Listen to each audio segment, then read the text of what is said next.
दोस्तों नमस्कार।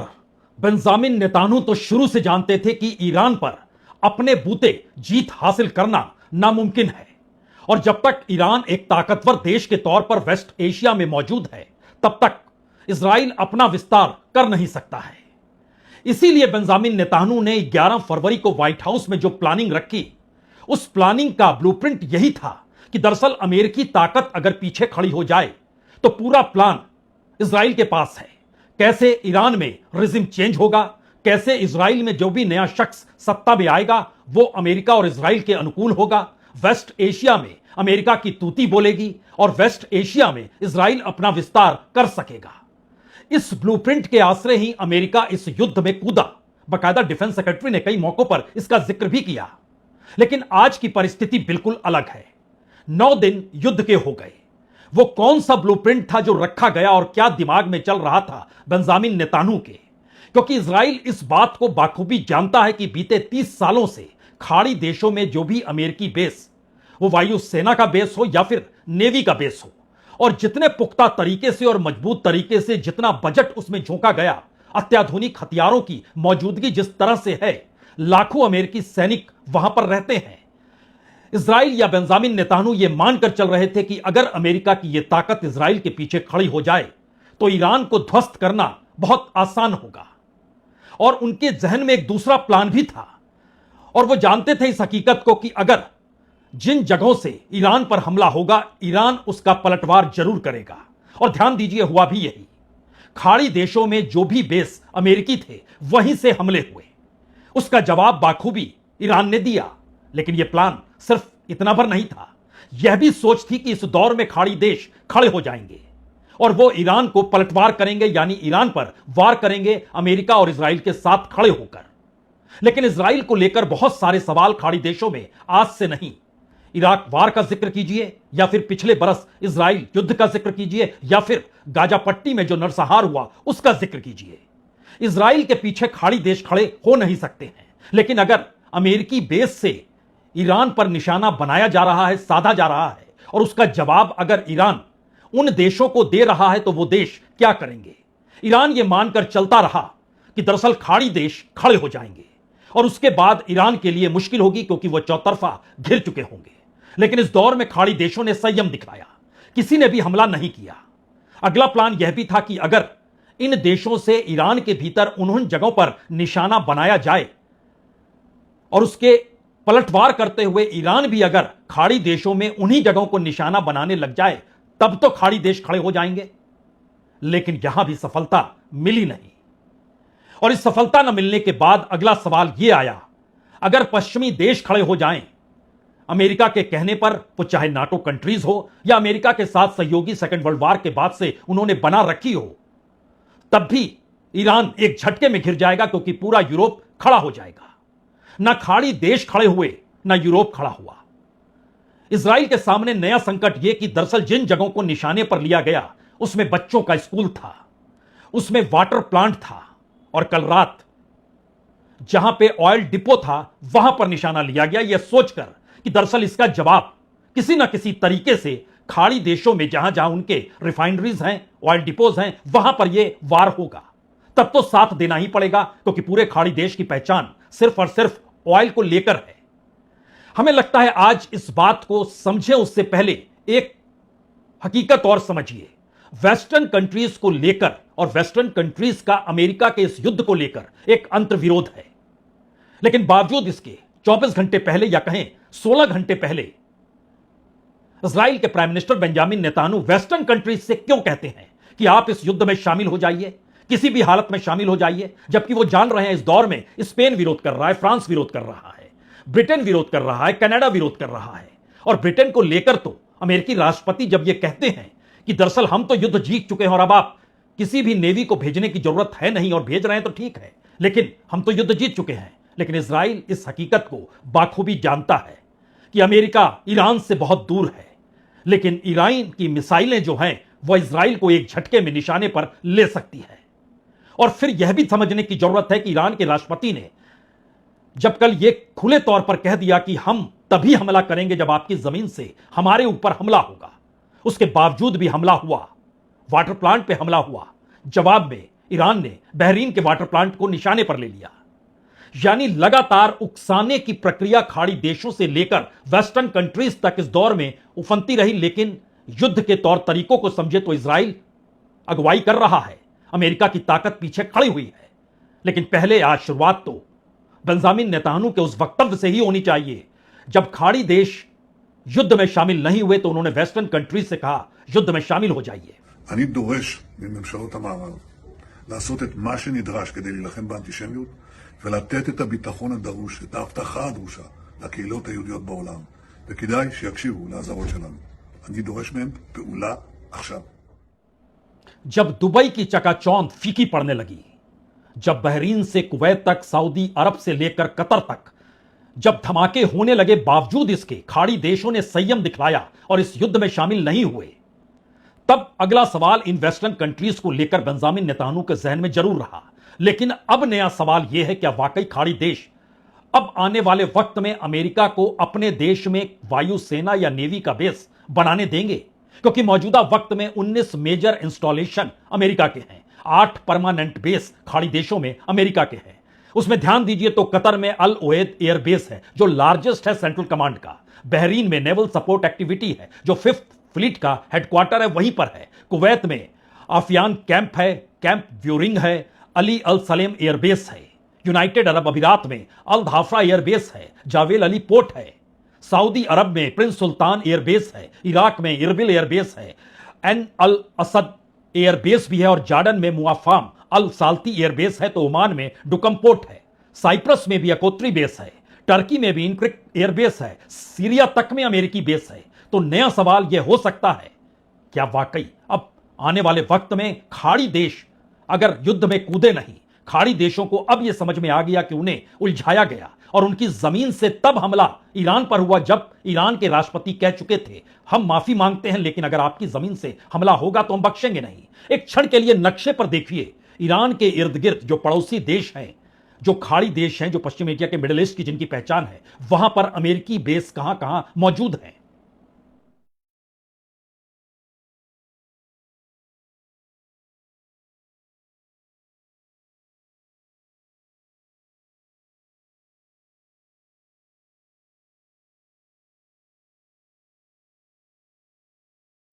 ईरान पर ज्यादातर हमले मिडिल ईस्ट के इन्हीं देशों के इसी अमेरिकी बेस से हुए हैं, इजराइल से कम हुए हैं। और इजराइल के भीतर ईरान ने जो हमले किए हैं उसके ठीक समानांतर उतने ही हमले मिडिल ईस्ट में किए। इजराइल युद्ध लड़ रहा है, मिडिल ईस्ट युद्ध में नहीं है। तब ऐसे में जो दूसरी प्लानिंग शुरू में पहले पानी और फिर तेल, लेकिन इसमें भी क्या इजराइल इस वक्त फंस गया? और जो अमेरिका सोच रहा था, लगातार इस बात का जिक्र कर रहा था कि इजराइल के पास एक प्लानिंग है, क्यों कह रहा था अमेरिका ऐसा? और आज भी इस बात का जिक्र उनके डिफेंस सेक्रेटरी कहने से कतराते नहीं हैं। पहले उनकी बात सुन लीजिए, तब इस बात का जिक्र होगा किस तरीके से इजराइल की पूरी प्लानिंग हर किसी को युद्ध में झोंकने की रही। To our steadfast partner, Israel, your mission is being executed with unmatched skill and iron determination. Fighting shoulder to shoulder with such a capable ally is a true force multiplier and a breath of fresh air. We salute your courage and your contribution. यानी 11 फरवरी को white house में जो Benjamin Netanyahu ने blueprint रखा था इस युद्ध को लेकर, अमेरिका ने उसे सच मान लिया। और अमेरिका यह मानकर चल रहा था कि दरअसल इजराइल के पास पुख्ता तरीके से पूरी व्यवस्था है और सिर्फ उसकी ताकत की जरूरत है और ईरान में सब कुछ बदल जाएगा। लेकिन ऐसा कुछ भी नहीं हुआ।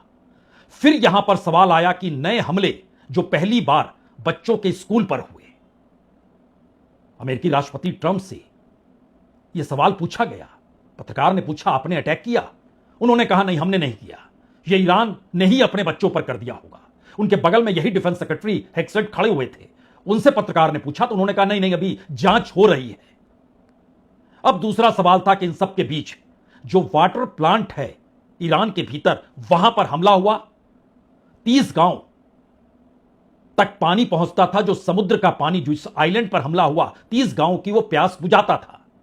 लेकिन यहां पर फिर लगता है भूल हो गई। क्योंकि भूल हो गई या ये स्ट्रेटजी है इजराइल की? क्योंकि एक सच तो है कि दरअसल ईरान को समुद्र से जो खारा पानी है उसको पीने लायक बनाकर अपने देश में जो लोगों को प्यास बुझाने की परिस्थिति है वो सिर्फ 2% है, यानी कुल पानी का 2% हिस्सा है जो समुद्र के खारे पानी को ट्रीटमेंट प्लांट करके वहां के लोगों की प्यास बुझाई जाती है, क्योंकि ईरान में पहाड़ है, नदी है, बारिश का पानी कलेक्ट किया जाता है। लेकिन दूसरी तरफ मिडिल ईस्ट में क्या है?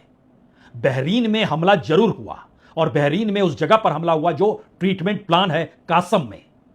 ईरान ने हमला किया, जवाब दिया।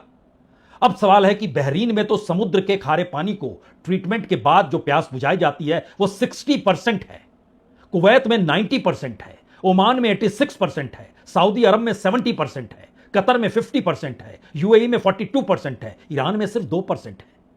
तो ईरान के वाटर प्लांट पे हमला यह सोचकर नहीं किया गया कि किसी भी हालत में हमला करना, यह सोचा गया कि इसका जब जवाब होगा, जो जवाब बहरीन में कासम के वाटर प्लांट पर दिया गया जो बहरीन में है। लेकिन बावजूद इसके खाड़ी देशों ने संयम बरता, वो समझ रहे हैं इन परिस्थितियों के बीच। हमें लगता है इसका एक ग्राफिक भी देखना चाहिए, क्योंकि इजराइल का भी 75% पानी जो है वो समुद्र के ट्रीटमेंट प्लांट से निकल कर आता है, तभी पानी लोग पी पाते हैं। एक छोटा सा ग्राफिक आपको दिखाते हैं, तब बात और आगे बढ़ेगी।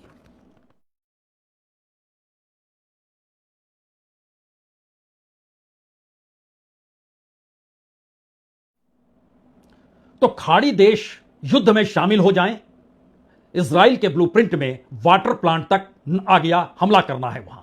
कल रात हमला तेल डिपो पर हुआ, एक साथ 30 तेल डिपो में आग लग गई। वहां पर जो बमबारी हुई वो नजारा बहुत भयावह है। उसकी आप तस्वीर देखें, उससे पहले एक हकीकत और जान लीजिए। वो कुवैत हो, ओमान हो, सऊदी अरब हो, बहरीन हो, कतर हो, यूनाइटेड अरब अमीरात हो, यहां की इकोनॉमी जिस तरीके से ईरान की इकोनॉमी तेल पर निर्भर है, और जो नजारा आप देखने वाले हैं उस नजारे से पहले सोचिए कि जब किसी भी रिफाइनरी या तेल डिपो पर अगर मिडिल ईस्ट के उन देशों पर ईरान अटैक करेगा तो किस तरीके से आग धधक उठेगी। क्या उसके बाद खाड़ी देश युद्ध में शामिल हो जाएंगे? क्या इजराइल का ब्लूप्रिंट यह भी है?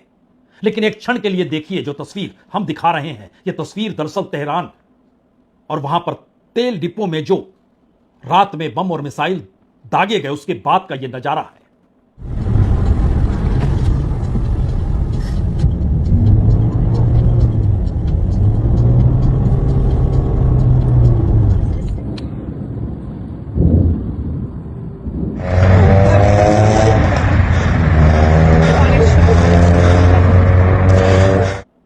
यह ईरान के तेल भंडार पर बनाए गए निशाने के बाद की तस्वीर है। तकरीबन 30 फ्यूल टैंक जो ऑयल डिपो थे उनको निशाने पर लिया गया, और उसके बाद यह भयावह तस्वीर है। हो सकता है अब आपके जहन में अगला सवाल हो, क्या ईरान मिडिल ईस्ट के देशों में भी इसी तरीके से ऑयल डिपो या वहां पर जो फ्यूल टैंक होंगे उसको निशाने पर लेगा? हो सकता है ले। इस दौर में क्योंकि मिडिल ईस्ट के भीतर ड्रोन और मिसाइल से हमले जारी हैं। लेकिन यह कहीं ज्यादा महत्वपूर्ण है कि इजराइल का पूरा ब्लूप्रिंट जो 11 फरवरी को अमेरिका के सामने रखा गया था, उसके बाद के परिस्थितियों में 9 दिन हो गए युद्ध को, लेकिन इजराइल के सामने अभी भी वो ब्लूप्रिंट सफल तो नहीं, बल्कि वो सिर्फ और सिर्फ एक स्ट्रेटजी का हिस्सा जिसमें अमेरिकी साथ खड़े हो जाएं। अमेरिका साथ खड़ा हो गया।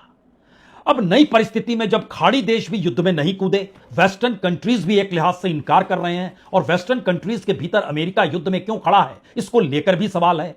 तब ऐसे में चंद घंटों पहले बेंजामिन नेतान्याहू एक बार फिर सामने आते हैं। वो जान गए कि दरअसल उनका ब्लूप्रिंट जो उनके जहन में था युद्ध की स्ट्रेटजी को लेकर, मिडिल ईस्ट और वेस्टर्न कंट्रीज को लेकर, वो नहीं चला। और अमेरिका के साथ खड़े होने के बावजूद भी जब अमेरिका में विरोध हो रहा है और यह सवाल बड़ा होते चला जा रहा है कि जिस दिन अमेरिका ने पांव पीछे खींच लिए उस दिन इजराइल का क्या होगा, या फिर आने वाले वक्त में जब ईरान और इजराइल टकराएंगे तो उसमें वेस्ट एशिया के उन देशों की क्या प्राथमिकता होगी? क्या वो इजराइल के साथ खड़े होंगे या बिल्कुल इस बार खारिज कर देंगे? क्योंकि इससे पहले कोई भी इजराइल या ईरान के साथ खड़ा नहीं हुआ, लेकिन इस वक्त इजराइल का विरोध करने तो नहीं आ जाएंगे, यह सवाल बड़ा है। ऐसे में एक तीसरी स्ट्रेटजी बेंजामिन नेतान्याहू के जरिए चंद घंटों पहले सामने आई, जब वो खुले तौर पर यह जानते समझते हुए कि इससे पहले इन्हीं बातों का जिक्र अमेरिकी राष्ट्रपति ट्रंप तक कर चुके हैं ईरान के नागरिकों से जो वहां पर आंदोलनरत थे। कहा था उन्होंने, हम आपके साथ हैं, आप सत्ता बदल दीजिए। वो नहीं हो पाया। खामनेई को मार देंगे, उसके बाद रिजिम बदल जाएंगे, वह भी नहीं हो पाया। अब नई परिस्थिति में बेंजामिन नेतान्याहू बकायदा ईरान के लोगों से कह रहे हैं, और वहां पर जो रेवोल्यूशनरी फोर्सेस है, इस्लामिक रेवोल्यूशनरी फोर्स है, उससे कह रहे हैं कि आप हथियार रख दीजिए। लोगों से कह रहे हैं आप सड़क पर उतर आइए, और इस्लामिक रेवोल्यूशनरी को कह रहे हैं कि आपको हम बख्श देंगे। ईरान को आजाद करा देंगे, इजराइल से बेहतर संबंध हो जाएंगे। सुन लीजिए। איראן. יש לנו תוכנית סדורה עם הרבה הפתעות. לערער את המשטר, לאפשר שינוי. יש לנו עוד הרבה מטרות, ולא אפרט אותן כאן. אבל לפעילי משמרות המהפכה, אלה שרודים בעם האיראני ברחובות, אומר לכם רק זאת. גם אתם על הכוונת. מי שיניח את נשקו, לא יאונה לו כל רע. מי שלא יעשה זאת, דמו בראשו. तो क्या अब अमेरिका भी जान चुका है या ट्रंप भी मान चुके हैं कि दरअसल बेंजामिन नेतानू या इजराइल के भरोसे ईरान को तो जीतना नामुमकिन है, वहां पर रिजिम चेंज करना भी नामुमकिन है। इस परिस्थिति के बाद क्या वो सिर्फ और सिर्फ आत्मविश्वास से भरपूर होकर मीडिया के सामने इसलिए आते हैं क्योंकि अब एक प्रोपेगेंडा वार है? क्या अब एक नैरेटिव बनाने भर की सोच है? क्योंकि अमेरिका के भीतर ट्रंप की अपनी जमीन खिसक रही है, दुनिया भर के भीतर साख खत्म हो रही है। जिस युद्ध में वह कूदे उस युद्ध में इजराइल के जरिए सफलता मिलती दिख नहीं रही है, बावजूद इसके जब ट्रंप यह कहते हैं कि ईरान पूरी तरीके से हार मान ले, ईरान लड़ाई जारी रखने की स्थिति में ना रहे, यानी वो आत्मसमर्पण कर दे, ईरान खुद सरेंडर कर दे, सैन्य ताकत हम इतनी कमजोर कर दें कि वो लड़ने लायक भी ना बचे। इन बातों का जब वो जिक्र कर रहे हैं तो ईरान दूसरी तरफ क्या जवाब दे रहा है? ईरान बहुत साफ कहता है कि अमेरिकी जहाज अगर फारस की खाड़ी में आए, फारस की खाड़ी यानी होर्मुज़ रूट में अगर वो आए तो उनको डुबो देंगे। और वो कब कह रहा है? जब ट्रंप कह रहे हैं कि अमेरिकी नेवी जल्द ही ऑयल टैंकरों की सुरक्षा के लिए फारस खाड़ी में जहाज भेज सकती है, उसको वो काउंटर कर रहे हैं। यानी स्ट्रेटेजिकली ईरान युद्ध की परिस्थिति को समझते हुए प्रोपेगेंडा और नैरेटिव से हटकर उन बातों का जवाब दे रहा है जो स्ट्रेटेजिकली दुनिया की अर्थव्यवस्था, मिडिल ईस्ट के सामने इकोनॉमिक संकट और अमेरिका के सामने पूरा ट्रेड और टैरिफ वार की जो पूरा एक बिसात बिछाई गई थी वो धराशायी दुनिया में होती हुई दिखाई देने लग जाए। यानी ईरान युद्ध को लेकर तैयार है, अमेरिका उस युद्ध में अपने नैरेटिव को बनाने के लिए तैयार है, इजराइल नए नए बिसात को बिछाते हुए चाहता है कि कहीं से कोई रिस्पॉन्स तो आ ही जाए। इसीलिए अब जो आखिरी सवाल यही आकर खड़ा हो गया है कि अमेरिका और इजराइल किसी स्पेशल फोर्स को भेजकर क्या ईरान के भीतर सत्ता परिवर्तन की दिशा में कदम बढ़ाएंगे या नहीं बढ़ाएंगे। लेकिन जो बेंजामिन नेतानू का रुख है, जो खाड़ी देशों की खामोशी है, जो वेस्टर्न कंट्रीज का विरोध है, इन तमाम सवालों के बीच पहली बार दुनिया की इकोनॉमी को संभाले हुए अलग अलग देशों के बड़े बड़े बिजनेसमैन अब इस युद्ध को लेकर जब सवाल खड़ा कर रहे हैं तो इसका जवाब जाहिर है बेंजामिन नेतानू नहीं देंगे। इसका जवाब हर उस देश के भीतर से उठना है जो इस दौर में युद्ध में कूदा नहीं, लेकिन युद्ध में शामिल होने के लिए प्रवोक भी किया गया और निशाने पर भी आया। अब उन देशों को निर्णय लेना है क्या वाकई अब मिडिल ईस्ट के देशों के बीच अमेरिकी बेस जो उनके सैन्य कर्मियों की मौजूदगी थी वो पूरे तरीके से हटा दी जाए, अन्यथा एक संकट लगातार बना रहेगा और उनका अपना बजट डिफेंस डील को लेकर अमेरिका के साथ सैन्य निर्भरता को लेकर इतना बढ़ा हुआ हमेशा रहेगा। इस सवाल का जवाब जाहिर है इस युद्ध की परिस्थितियों पर आकर टिक चुका है, लेकिन उसमें कहीं ना कहीं इजराइल के जरिए अमेरिका का आगे बढ़ना मिडिल ईस्ट के देशों के लिए यह एक खतरनाक सोच में अब तब्दील हो चुका है। और जिस तरीके से अब इन देशों के भीतर डगमगाती इकोनॉमी, गायब होती चकाचौंध और पूरा तेल का प्रोडक्शन और रिफाइनरी तक के ऊपर हमले की परिस्थिति ने एक नई सोच को खड़ा कर दिया है कि आप फैसला ले सकते हैं कि अमेरिकी रहबरी पर हम ना रहें, खुद अपने तौर पर अपने ऑर्गेनाइजेशंस को क्रिएट करें, बनाएं। यह सवाल इसलिए बड़ा है क्योंकि कहीं ना कहीं रूस और चीन भी अब अपने अपने क्षेत्र में अपनी अपनी ताकत और अपने अपने देश और सहयोगी का जिक्र करते हुए कह रहे हैं कि आपको इतने दूर के देश से रक्षा सुरक्षा की क्या जरूरत है। और यह खतरे की घंटी इजराइल के लिए है। बहुत बहुत शुक्रिया, बहुत बहुत शुक्रिया।